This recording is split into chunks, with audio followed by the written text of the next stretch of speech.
What's up everyone, this is CyberKnight8610 and today I have a Metalfoes Deck Profile for you guys. So yeah, this is kind of the, I would say, more standard build for them, and looking forward to the new cards that are coming out for them in the next set. So yeah, let's go on ahead and get started.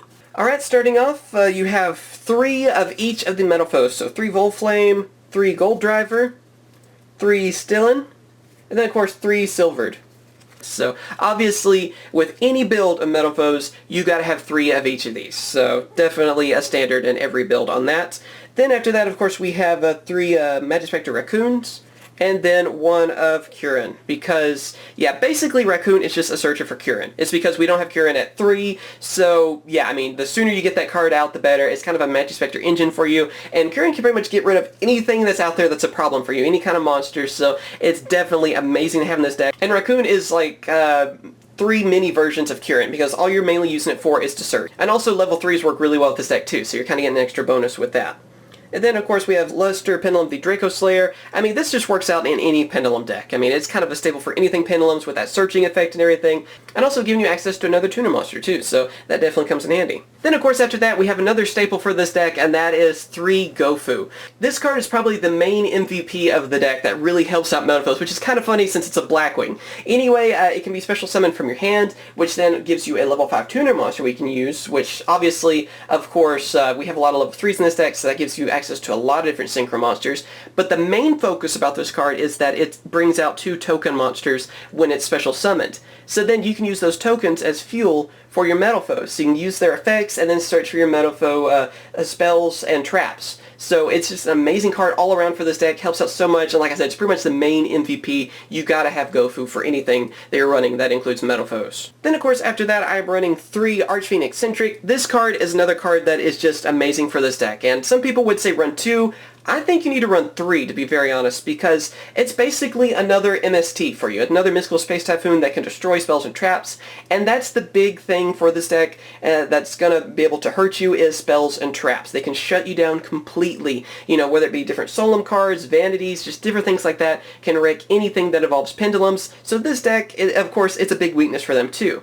Not only that, of course, you're also getting another level 3 monster, which again, that's a really good thing for this deck, because with Gofu and everything, that helps you go for your synchros, and then of course it has monster destruction and another monster too with a higher skill. I mean, with a scale of 7, as you're seeing, that's actually pretty good, because that's kind of one of the problems with Metalfoes, is that it seems like you end up with a lot of lower scale monsters, so it's good to have another Pendulum with a high scale that you can use. So definitely awesome, and I can help you get out of a lot of gems, because like I said, you just don't want your opponent to have a back row that can shut you down before you can make the plays that you want to make. So of course I'm using the Cleafort engine, which involves Monolith and Scout, and a lot of you out there may be wondering why run 2 Cleafort monsters in this? Well, the reason is that pretty much just Cyber Dragon Infinity is your answer, because with this being a Pendulum deck, you are able to get Monolith and Scout pretty easily to your hand, and then Pendulum summon to your side of the field and go for that Cyber Dragon Infinity. And this is a way that Metalfoes can actually bring out their own Cyber Dragon Infinity, and being able to do that on your first turn, which isn't that hard to do,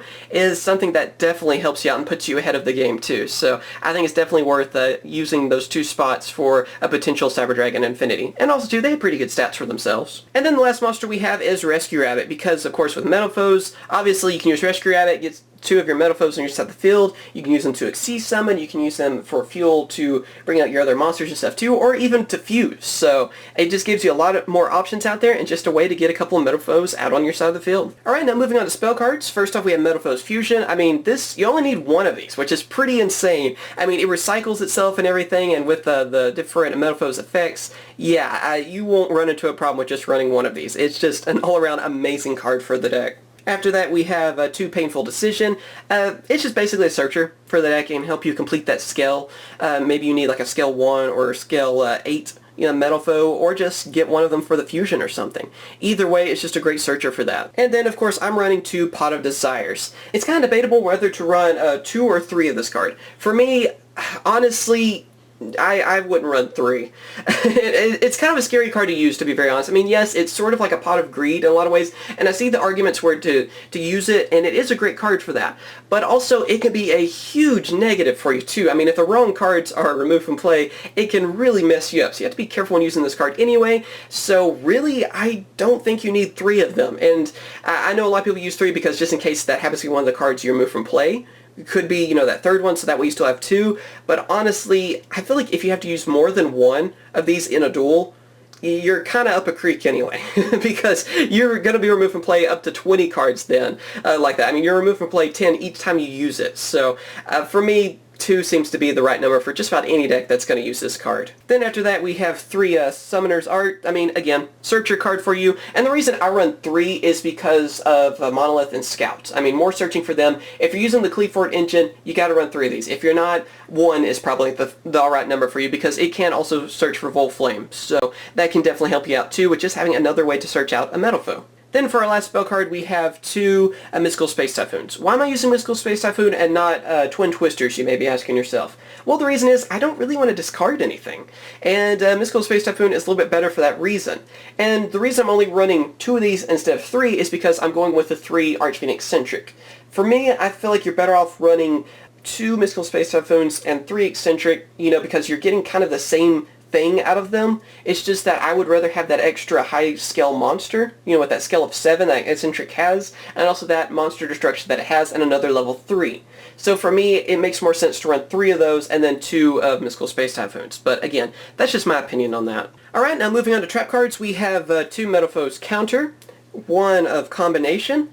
Basically the reason I'm running them like this is because first off, counter, I feel like you at least need 2. I feel like the third one is most of the time not really worth having, so 2 seems to be the best number, and counter is just amazing for this deck anyway. I mean, you're getting an instant Metalfoe from it, so that definitely comes handy. You're going to be using that a lot, and also its graveyard effect helps out. And it's kind of the same thing with Metalfoes Combination, except really you only need 1 of these. Its main effect is pretty useful, but you're not going to be fusing just a crazy amount, or I never really fuse just an insane amount, so that first effect doesn't come in handy too much, but that graveyard effect definitely helps out. So really, you only need 1. And then also I am running 1 of Vanity's Emptiness, just because so many decks out there are special summoning. Vanity's has pretty much become a staple again. I mean, there for a while it wasn't used so much, but now it's basically a staple again. So it's great to have on my side of the field. And also too, I mean, I destroy cards with my Metalfoes, so if it gets in my way, I just get rid of it. And then I'm able to get one of my Metalfoes spells or traps. So it's definitely easy to run in this deck without it being a problem. And now moving on to the extra deck, we have 2 Metalfoes Orichalc and then 1 Metalfoes Adamantine, because that's pretty much the standard with anything Metalfoes. I mean, those are really the only fusions you're going to be using, and yeah, they're all easy to bring out. So, I mean, it's pretty much, they speak for themselves. And then, of course, we have a few Synchro monsters, because we do have Gofu, and then, of course, Luster Pendulums. So here we go. First off, we have Ignite Strip Provenance, the Burning Draco Slayer. Obviously, really easy to bring out and a great card for you to use. Void Ogre Dragon. With Gofu, this card is so easy to bring out and really helpful. And of course, you get rid of your hand a lot because of all the fusing and pendulum summoning that you're doing, so yeah, you're getting that effect off a lot. And then, of course, since we are using Gofu, we do have access to Ultimate Zolkin, so we can bring this card out, and then, of course, a lot of different synchros that can go with them, like a Crystal Wing Synchro Dragon. Also have Stardust Spark Dragon. And, of course, Black Rose. I thought about going with Moonlight, but Black Rose is just really useful in being able to nuke the field, so I kind of like that in case things are just not going my way at all. It can really hurt a lot of decks out there to just nuke the field, especially Pendulum decks. That's the reason I say it has to be not going my way at all, because I don't want to nuke my side of the field. I don't want it to destroy the scales and stuff for me. But of course, if things aren't going my way, I can get rid of the field. Then after that, moving on to Exceed monsters, obviously, we have our Cyber Dragon Nova and Cyber Dragon Infinity. Like I said, using the Cleavefort engine, so easy to bring that card out. It's insane. And then, of course, we have some different rank of 4 monsters, like number 39 Utopia, as well as Utopia the Lightning, using that engine as well, just because Utopia the Lightning can pretty much still run over anything, so it's always great to have those. It's almost like a staple in most decks now. If you can go for rank 4s, you gotta have Utopia and Utopia the Lightning to rank up into. Then, of course, Castell, speaking of, staple rank 4s, and then the last one we have is, I thought about proxying this, but I'm just gonna go with this for now, and that is Grand Pulse. Yes, you can go for rank 3s in this deck.